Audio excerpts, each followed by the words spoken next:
these are big possibilities. Yeah. I guess the You monitor. can put a lot of things in the gym. In the classroom, you don't need all those classrooms. You want this one on too? Plan for that, so. And that facility will be Both.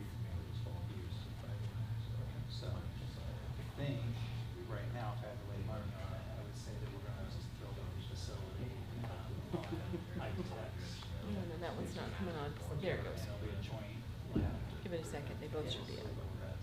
So, as it doesn't make any sense for us to have our. What's that? Where you got the. So far, Set the world on fire for we us. went to sewer, we've done the water. Trying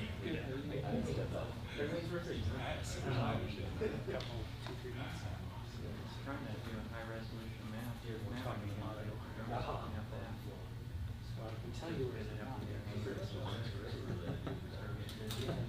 $600,000. I'm chopping on $1 million next year just to get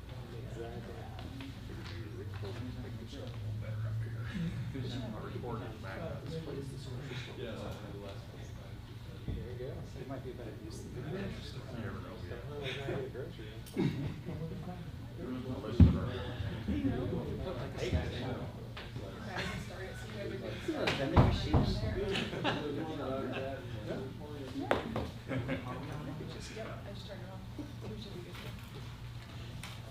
Go ahead and call to order the July 13th, 2021 Madison Redevelopment Commission meeting. Excuse me.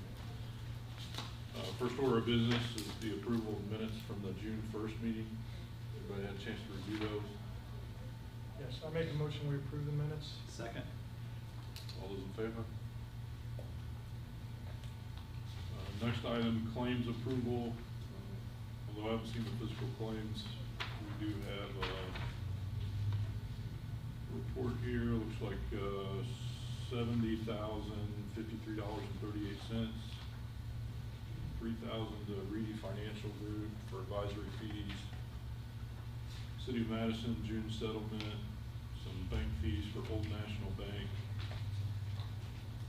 HWC Engineering, ADA transition plan for $16,000.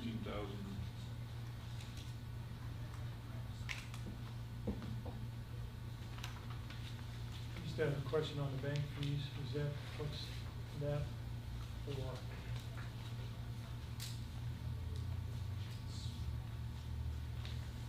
To be honest with you, I don't know what that is, so we'll have to just research that. Old National is a bond trustee, so I'm assuming that's a trustee fee. But we'll confirm that. We've got it earmarked to look into. I know Yes. there's no historically, but, yeah. It's Mayor $1,450. mentioned- Yeah. How much is it for? $1,450. Two claims. Probably something to do. Yeah.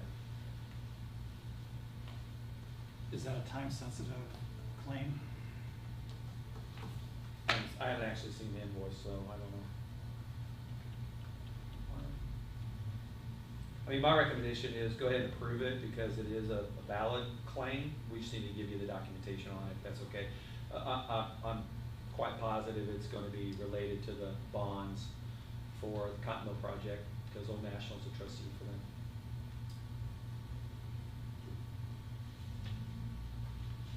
$16,747 HWC Engineering ADA transition plan, $48,217.50 for CDAM construction cost, and then Jacoby Toombs construction cost, $623.80.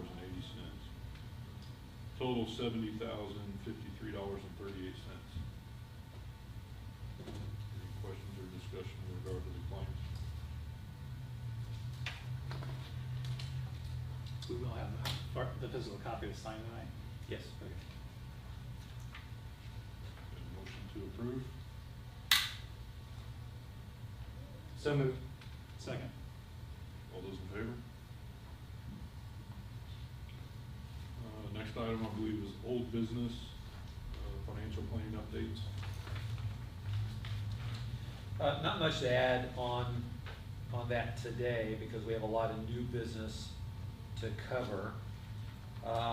We've kind of been I'd say sidetracked a little bit. We talked in previous meetings about bonding and the amount of bonding that would be required in order to cover our projects, our anticipated projects for 21 and 2022, plus leave a 1-year reserve.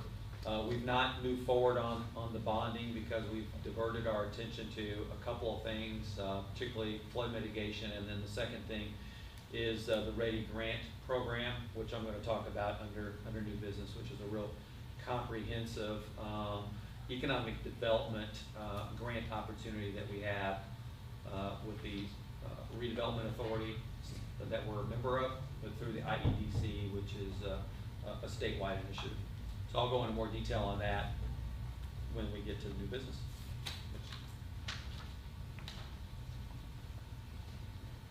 Okay.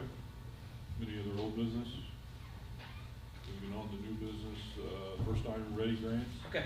Well, first I'd like to introduce Dylan Fisher, who is here in the audience. He's back there. We have engaged the services of the Wheatley Group as a development consultant it's a monthly consulting contract that we have between the Wheatley Group and the State of Madison to provide development consultant services through the end of the year as we craft the job description and work to recruit a new lead economic development officer to replace Matt Wirth, who has gone back to the private sector. So we've worked with the Wheatley Group in the past, and they've been good partners of ours, and they are assisting us in a variety of things, economic development related. And the one thing they're working on with us now is helping advise us through the process of the READI Grant. The READI Grant is a regional economic accelerated development initiative that is part of Governor Holcomb's development priorities, where $500 million was placed into the next 2-year budget. And the anticipation is that each of the regions across the state, and there's going to be probably between 10 and 20, actually make regional plan submissions to the state for funding under this. But what we've been working on is putting together our local plan that we would submit to the Regional Development Authority, and it's due next Tuesday. And then the Regional Development Authority will take our plan and any other submissions from Jefferson County, as well as the other 4 counties that comprise the RDA, and assimilate a regional development plan that will then be submitted to IEDC for consideration and potentially a share of anywhere between $40 and $50 million that would be distributed across the footprint of the RDA. We're still working through that plan. The good news is we had a lot of community-based economic development in the past year that's beyond the concept stage that can be rolled into this plan. And we've essentially decided we're going to do 2 submissions. One would be workforce related, and the other would be destination development related. And each of those are going to have its own projects, that whether it be infrastructure, education, housing, or quality of life projects embedded in them, in order to satisfy the criteria and the goals of the READI program.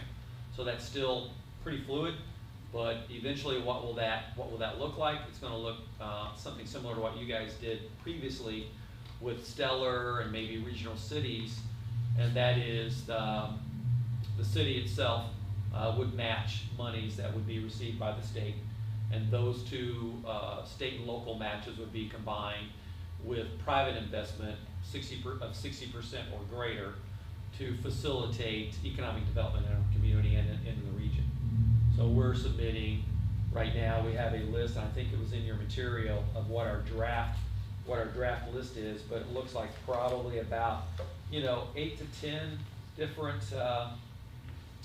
development priorities that we have that will be incorporated into the plan and submitted. So I wanted to just introduce Dylan, but also share with you that there's still a lot of work to do, but a lot of information to still come out with regard to READI, because after we submit our local plan, then the Southern Indiana Regional Development Authority, which we're a member of, we'll start, essentially sifting through all of the different county plans and crafting a regional plan and submitting it to the state for scoring. And by the end of the year, IEDC has indicated that they will make an initial award of READI grants to the different regions. And the good news about what we're submitting is a lot of things that we've had were, like I said, beyond the conceptual stage and really on to design and implementation and doing costing measurements on those particular projects to figure out what it would cost to actually develop those things over the next 2 to 4 years. So it's all plays into the financial planning for our Regional Development Commission as well as the city's budget. But more importantly, this is intended to leverage up our dollars pretty significantly to attract private capital and do more in our communities. Happy to answer any questions about READI grants. It's been pretty well, I think, talked about. Every municipality is working on this. You don't have to be a member of an RDA in order to submit a project. You could be another nonprofit or part of another regional planning group like CERTC, for example. They're involved in this. And it's a great opportunity for us. There's a lot of capital that is going to be coming into the different communities over the course of the next 2 to 4 years for economic development. But you have a basic map that shows what we're tentatively talking about as well as where they are located, and it's pretty evenly split between Hilltop and downtown. Most of our workforce development activity is on the Hilltop, and a lot of the development destination activity is downtown, which seems to be the right bifurcation across the city.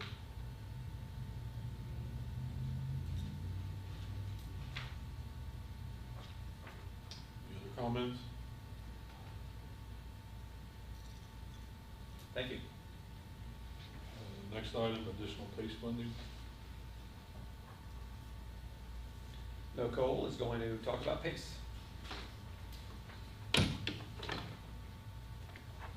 Good afternoon.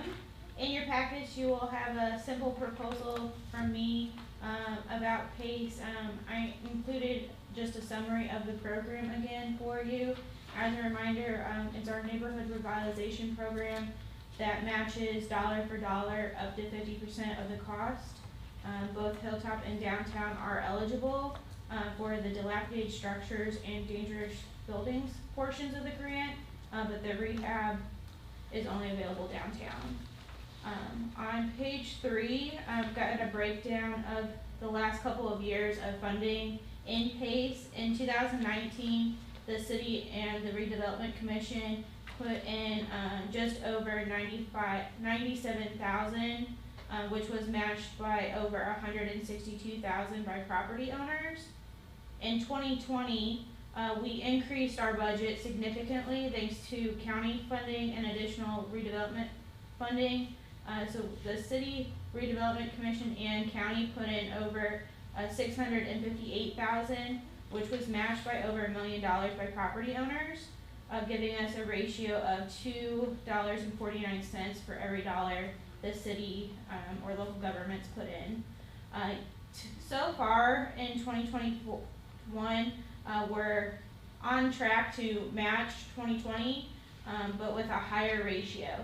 So year to date, the City Redevelopment Commission and county have spent $442,000, which was matched by almost $1.5 million by property owners. Our ratio currently for PACE is $3.35 matched by property owners for every dollar committed by the city. We are out of funds. We have a meeting tonight.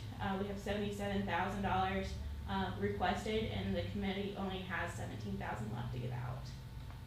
So we're asking for additional funding from the Redevelopment Commission to get us through the rest of this year of $250,000, which would put us close to the totals of 2020.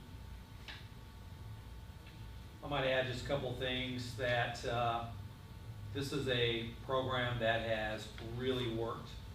And you can see the trends. The trends are, we're getting a greater multiple for our investment.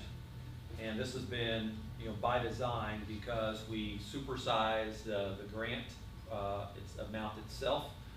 We targeted it, so we created these targeted revitalization areas where we wanted a lot of dilapidated structures to be preserved and not demolished, but we wanted them to be preserved and be contributing assets back on property tax rolls. During COVID, we wanted that program to really be the industry, the leading indicator to get us out of a down economy. That has also been facilitated, and this is certainly something that is part of the Redevelopment Commission's primary redevelopment plan. And again, it is something that is creating a great leverage ratio for the city and county dollars. When we refer to county, we have an interlocal agreement with Jefferson County where they contribute an annual amount toward our PACE program from their preservation dollars. So we have the wherewithal to do it. We just received the first draw for the tax revenue, and I mentioned this to John, and he was in favor of doing it too. Let's just continue to expand this program because it is raising property values, eliminating blight, improving safety across our communities.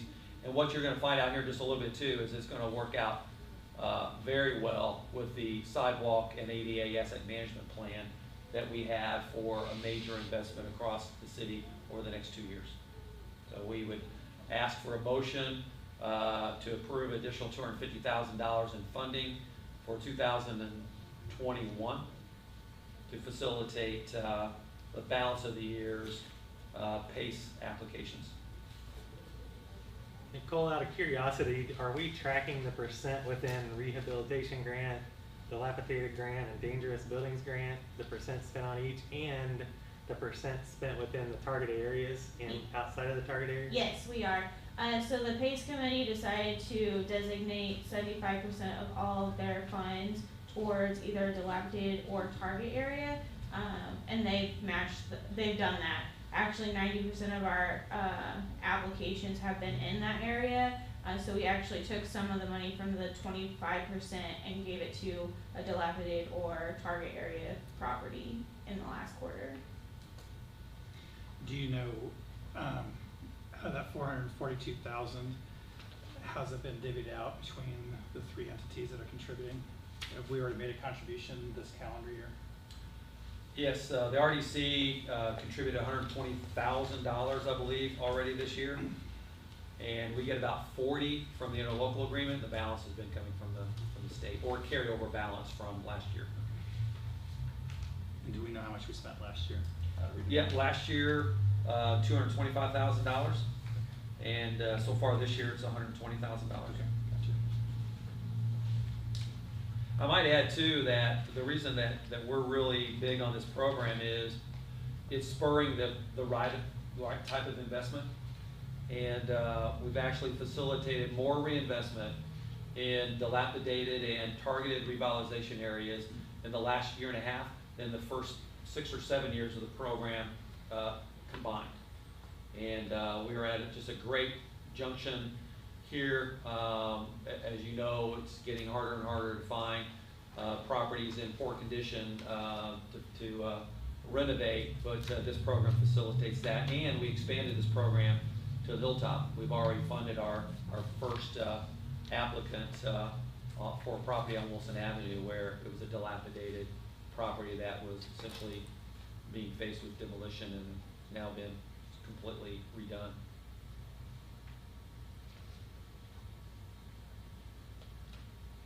So from a financial plan, we don't currently have that in our budget, is that correct? Well, we have it in our development plan, but there was estimated dollar amounts in there. In our financial plan, the way it's pretty fluid, right? So we have initiatives and aspirational kind of things that we earmarked money for, that moves around throughout this year and next year because some of them aren't happening, some of the dollar amounts are changing, some projects are being scrapped. But relative to where we are from the financial condition of the Redevelopment Commission, two things are true. One is, it's part of our redevelopment strategy. And the second one is, we have the wherewithal to support the larger investment in 2021. So that would take us up to a $360,000 investment in 2021. You know, that is creating triple that, more than triple that in private capital investment.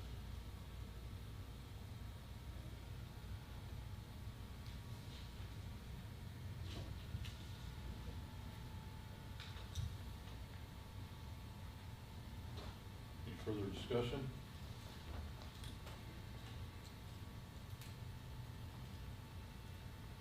Do I have a motion to approve the $250,000 request?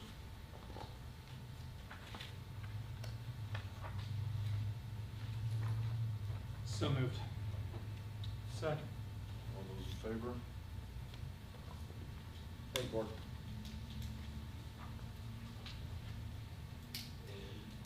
Next item, sidewalk and ADA asset management plan review. Yeah, so you have a sampling of the pages from our draft of the asset management or sidewalk management plan. It's well over 173 pages, so I printed out about 20 of those. A good summary for you. The ADA portion of this is a requirement by NDOT in order to apply for their funding. So we're just updating our previous one, which was done in 2013.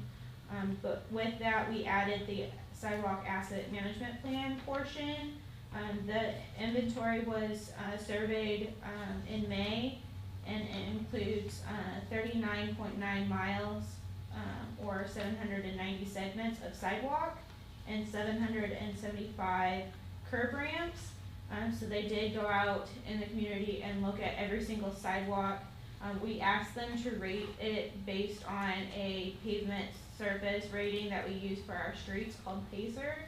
They modified that for concrete, and they've included some good examples of what each rating of those sidewalks look like for a basis for the community, us at City Hall, and giving us the ability to rate them moving forward. In the plan, it's page 23 is the page number on the page, but there's two maps in your packet, one for Hilltop and one for downtown. Shows those ratings of the sidewalks, and we have we'll have the ability to update those ratings as we move forward. But 9 miles of our 40 miles of sidewalks are rated in good to excellent condition, and 21 are rated in good. That leaves another 9 in fair or poor condition. So this really gives us a starting point on where sidewalks need to be replaced, but also the map shows us where there aren't sidewalks and where we may have the ability to add those.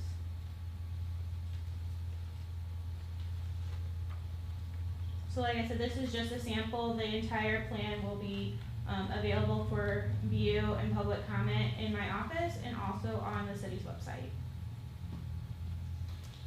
You know the old saying, if you don't know where you're going, any sidewalk will take you there. They actually say that about streets, but we're gonna apply it to sidewalks. But if you look at the way the city has traditionally done sidewalk repair, it's kind of been done in a very informal basis. We probably only spent $40,000 or $50,000 a year on sidewalks when we have a beautiful 19th century community, but we have a lot of 19th century conditioned sidewalks. And so we felt that we needed to be more sophisticated and targeted about how we were going to tackle these very serious ADA issues, for one, and also how do we make our community more pedestrian friendly, and because that's all about quality of life. And so we took all the sophistication and knowledge that we have on streets, and we try to apply that same concept to sidewalks. It's never been done in Madison before, but working with HWC, and the reason we're presenting it to you here first, was because you all have funded the payment for the engagement of HWC to do this analysis for us. And it'll be shared with the community, city council, board of public works. But what we're really trying to do is get more strategic about where we invest our money. And we know, let's tackle the worst problems. Let's tackle the worst problems first. Just like when we were talking about the PACE grant program, we wanted to tackle the worst areas first, which is why we created these targeted revitalization areas and incentivize the right investment in the right places.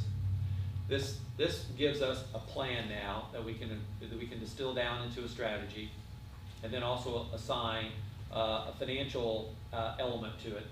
So we know that in order for us to repair our poor to failing sidewalks over the next 2 years would take about $1 million.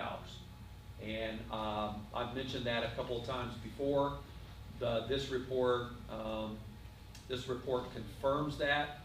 We may not get to $1 million over the next 2 years, but between the City of Madison and Redevelopment Commission, we definitely need to make sidewalks downtown and on the hilltop a priority for a number of reasons, and this is the plan that actually allowed us to do it, and also incorporate some maintenance elements, and then put new sidewalks in where they don't currently exist, which is also a benefit because our pedestrian traffic is changing across the community.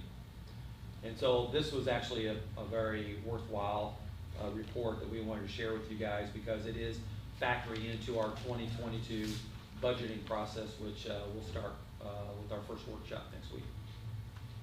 Today it's informational, and thank you for funding that report. And then it'll be interpolated into a strategy, and we'll come back with more specifics once we distill it down. If you'd like, I'm happy to email the entire packet or plan out to everyone. Like I said, we are taking public comments, so the next steps are to collect public comments, incorporate those, and then present a final draft. Thank you. Thank you. Thanks, Nicole. Next item, airport water infrastructure project. Welcome back. Yeah. What we're asking to do is build a new water line in from the Washington Road into the terminal area. The main water line we have right now, you can see where the blue dashed line is, what we're proposing. This really will provide us fire protection for the city property of the terminal building and the city-owned commercial hangar. For the development and on is work we're doing to promote growth on the field. We're funding that part internally. What we're asking you for is the funding to just provide the main line in that gives us adequate fire protection for the city property. Just so you know what sort of things we've got going on, we've got a grant to do some ramp improvements out by the gas pumps. Right now we're working on some land acquisition for obstacle removal on the approach to runway 3. And the I'm gonna go ahead and, that was I'll jump in. okay. That was the So- flow test. So we have a 4-inch line, basically it's coming up the main drive, and we found that we did a flow test when we were adding the water and sewer to our new hangar expansion area. So when we had the flow test done, it failed. This is full blast. So we are basically needing to put a 6-inch line in, and that's the largest we can go, but the fire hydrant no longer meets code, and obviously it doesn't have adequate flow, so that's why we're asking, requesting for that. From the development side, right now, we're in the midst of completing negotiations with a company that's going to come on the field. It's a helicopter operation. We're getting on the agenda for the Board of Zoning Appeals because we need a conditional use permit for crew facilities. They're going to be leasing a hangar from one of the existing tenants, and that tenant will be building a new hangar. And this operation will bring 13 jobs 13 full-time jobs that will be high-paying jobs to the community. So we're very excited about that. We've got the paperwork in with the FAA for the crew support structure. They're paying for that. And that's what we got going on right now. So what this water line is, we have two estimates. One's 28 something, the other's over 31. We don't know what contingencies we're gonna have. What we're gonna request is about $35,000, and anything's unusual, something return. We don't know what we'll run into. Typically, when we get digging up there, we run into some problems. So that's our request. Any questions I can answer? I just want to throw a couple things in, which is, you guys are doing a fantastic job at the airport. You've raised money to do a lot of capital improvement projects out there. The development behind the hangars is going really well. Bringing in this new helicopter service, I think, is a big win. Recently received approval for northern approach on the runway, which was a huge win. And I think when we were out there with Congressman Pence, we were talking about the economic benefit of this airport brings to our community. And I'm reciting from memory, but from an Indiana Aviation Association, I believe it was talking about $90 to $100 million of economic benefit to the community from our airport. This $35,000 water infrastructure project, it's necessary for fire safety, but it also will help facilitate the continued growth and expansion of our airport. So I think it's a very worthwhile thing to fund. It's also an item in our redevelopment plan. And then they've also done a good job of raising their own capital. And I don't know when the last time you were before the Redevelopment Commission for funding, but Been a long time. maybe it's been a long time. So I think that they're leveraging up the dollars we would be contributing to the airport too. So I think This it's sort of worthwhile. project's not eligible for federal funding. Many of the things we do, I like the land acquisition we're doing. We typically have to front those things. That's why we try to build up our NRO account so we can front these things, because a typical small land acquisition like this is probably in the $100,000 range. We are then eligible to apply for a grant. By the time you grind through all the paperwork, it can take a year to 2 years to receive that grant. And typically, those are 95% federal, 2.5% local, and 2.5% state. But we've been able to generate revenue on the field through land leases on our hangars, leasing the farm property out, and income we make on fuel sales. So that's how we generate revenue that goes into this fund. This is how we funded our matches. We haven't come and asked the city for a match in a very long time. So the helicopter thing we think is going to be really good for the community. And as I said, being able to bring in 13 jobs, we think is a big one for the airport. So we're pleased about that. Questions? So the ask is $35,000? 35, we won't use it all. We anticipate probably closer to 30, but we'll return whatever's unused.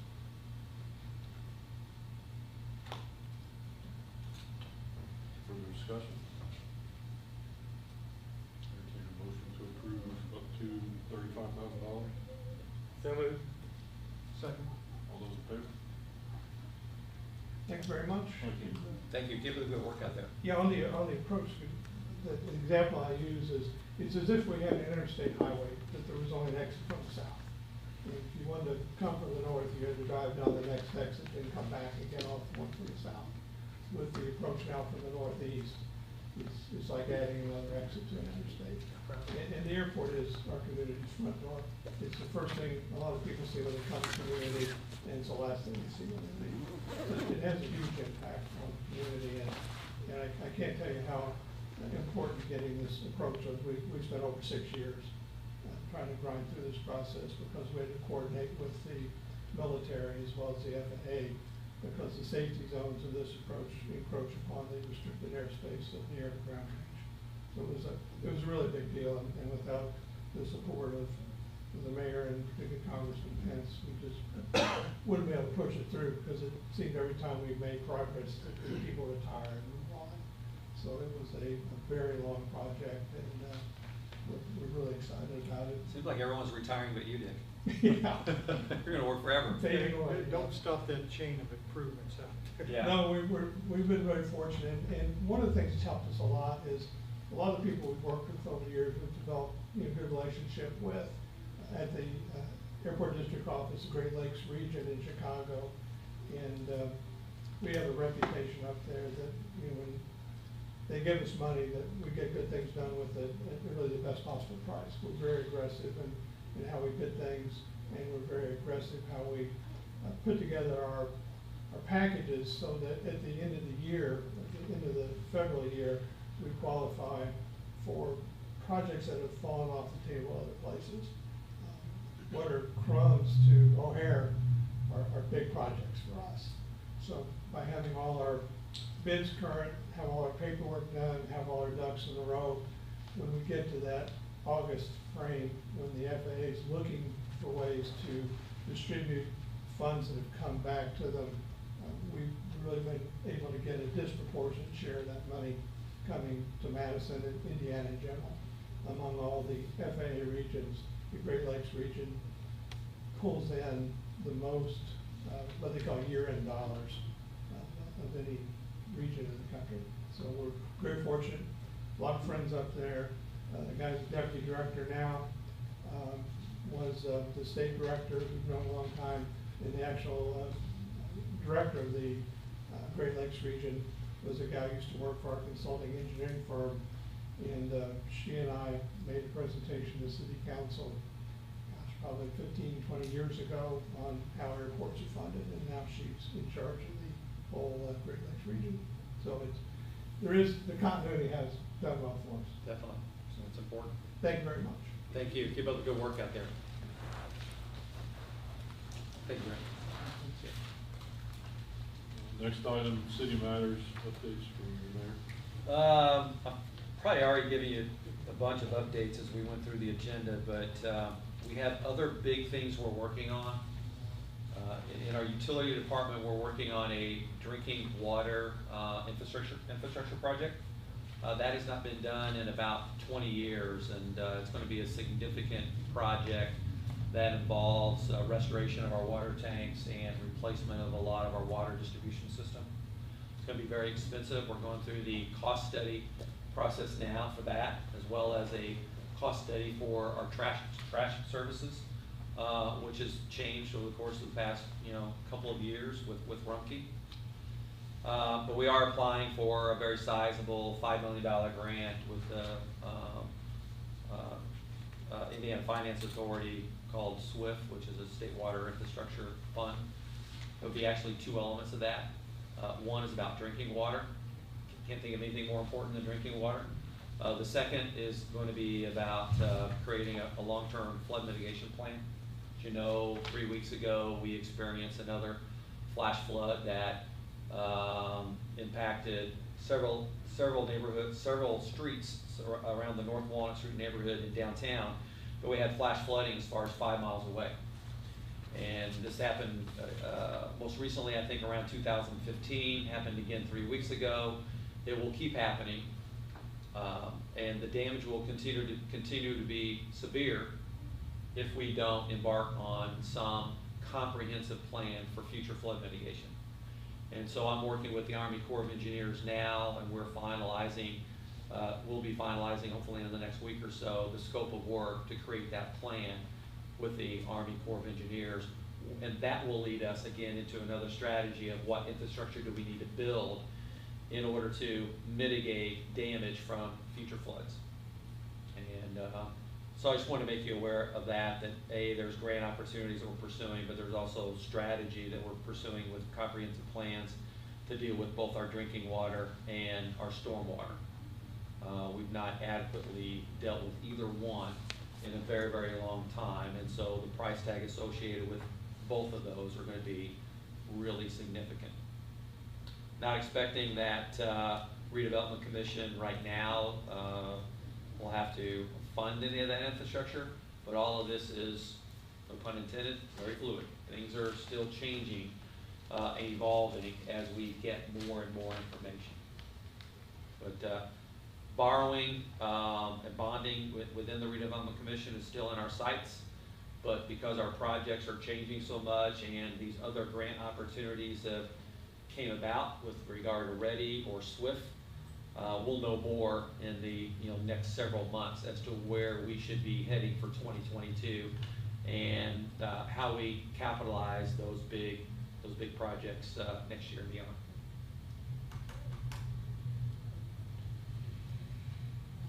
Happy to answer any questions. But I will update the financial model. I'll work with Parker at READI to update it for the things we approved today, the things that we're moving kind of in and out. So you'll get a good, accurate representation of our cash position and our continued cash needs as we head into the end of the year. Thank you. Happy to answer questions. Any other questions or comments? Next meeting, August 3rd, 2021 at 3 p.m. Entertain a motion to adjourn. So moved. Second. All those in favor? Thank you. Thank you for your support.